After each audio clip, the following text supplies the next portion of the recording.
మీ జీవితంలో కూడా పడిపోయినటువంటి జీవితాలుగా మీ జీవితాలు ఉంటే, పడిపోయిన ప్రాకారాలను దేవుడు ఎలా నిలబెట్టగలడు అంటే, యెరూషలేం ప్రాకారాలని నెహెమ్యా నిలబెట్టగలిగాడు అంటే అతడు తీసుకున్న నిర్ణయాలు. Your decision will make your destinations. నీ నిర్ణయమే నీ జీవితాన్ని శాసిస్తుంది. నువ్వు మంచి నిర్ణయాలు తీసుకుంటే నీ జీవితంలో మంచి జీవితాన్ని నువ్వు జీవిస్తావు. చెడు నిర్ణయాలు మన జీవితాన్ని పాడు చేస్తాయి. మంచి నిర్ణయాలు, నెహెమ్యా తీసుకున్న మంచి నిర్ణయాలు. మన జీవితాలు తిరిగి కట్టబడాలంటే ఏవి మనలో ఉండాలి, మనం సరి చేసుకోవాల్సినవి ఏంటి? దేవుని సేవకుడు దేవుని వాక్యాన్ని విత్తుతున్నప్పుడు నిజంగా మనం ఎక్కడ సరి చేసుకోవాలో అక్కడ మనం సరి చేసుకోవాలి. అర్థమవుతుందా? దేవుని వాక్యాన్ని విని బాగా చెప్పారు పాలిమాన్లు గారు అని వెళ్ళిపోతే దేవునికి మహిమ కాదు. విన్నటువంటి వాక్యాన్ని బట్టి నువ్వు ఏం చేయాలి? సరి చేసుకోవాలి. ఒక కంక్లూజన్కి రావాలి. సెల్ఫ్ ఇంట్రాస్పెక్షన్ అనండి ఒకసారి.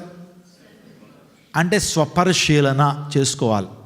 ఈరోజు వాక్యం ద్వారా నేను ఏ ఇన్పుట్స్ తీసుకోవాలి, దాని ప్రకారంగా నేను ఏ విధంగా డెసిషన్ మార్చుకోవాలి అనేటువంటి ఉద్దేశంతో రావాలి. అదే దేవుని వాక్యాన్ని సాత్వికంతో అంగీకరించటం. స్తోత్రం చెప్పండి. వాక్యం విన్న తర్వాత కాసేపు ఎందుకు మేము ప్రార్థన నడిపిస్తాడు దేవుని సేవకుడు? అక్కడ దేవునికి విరోధమైనటువంటి భావాలు, ఆయాసకరమైన మార్గాలు ఏదన్నా ఉంటే అక్కడ నువ్వు వెంటనే ఏం చేయాలి? క్షమాపణ పొందాలి.